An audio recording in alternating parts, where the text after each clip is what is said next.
हिंदू धर्म ग्रंथों में संस्कारों का बहुत महत्व है।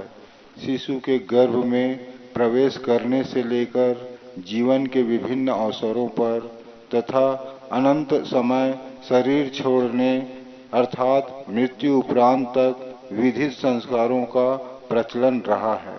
मनु द्वारा वर्णित धर्म ग्रंथों में बताया गया है कि जन्म से सभी शूद्र होते हैं, लेकिन संस्कारों द्वारा व्यक्ति को द्विज बनाया जाता है। हिंदू धर्म के साथ शिखा का अटूट संबंध होने के कारण चोटी रखने की परंपरा चली आ रही है।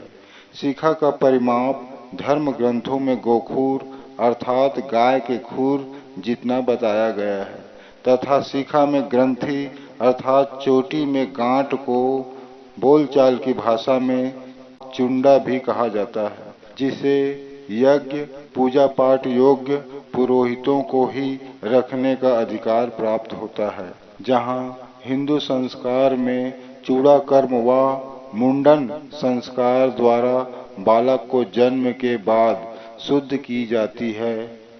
बालक के जन्म के पूर्व अशुद्ध बाल को मुंडन करने से आयु बढ़ी अर्थात छठी बरही मुंडन व टकला करना होता है तथा मृत्यु उपरांत मृतक के परिजनों को शुद्धि के लिए मुंडा होना बताया गया है।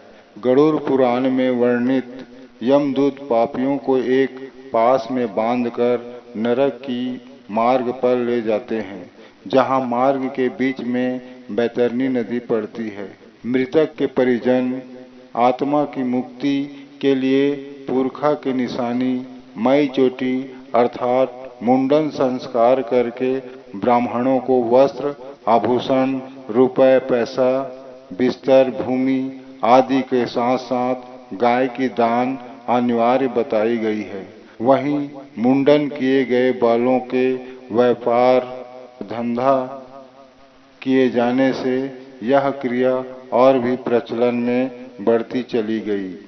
गाय की दान प्रमुख रूप से इसलिए बताई गई है कि जब मृतक की आत्मा बैतरनी नदी में गाय की पूंछ पकड़कर पार होती रहती है, तब अपने पाप कर्मों के कारण मृतक की आत्मा से गाय की पूंछ छूट जाती है और वह बैतरनी नदी में फंसने लगता है। तब यम के आज्ञाकारी दूत प्रचंड व चंडक नामक यमदूत उसकी मई चोटी को पकड़कर खींचते हुए बैतरनी पार ले जाते हैं, जहां चुंडा और मुंडा की इन कथाओं को भारत के अधिकांश संत महात्माओं ने पाखंड आडंबर बताया है।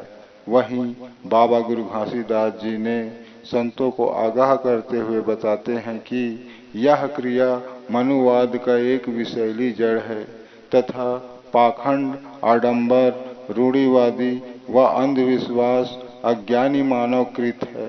सो हे संतों, सत्य को मानो, सत्य को जानो, पाखंड मनुवाद रूढ़िवाद परंपराओं को त्याग कर सत्य के मार्ग पर चले, जिससे यह मानव जीवन सफल हो सके।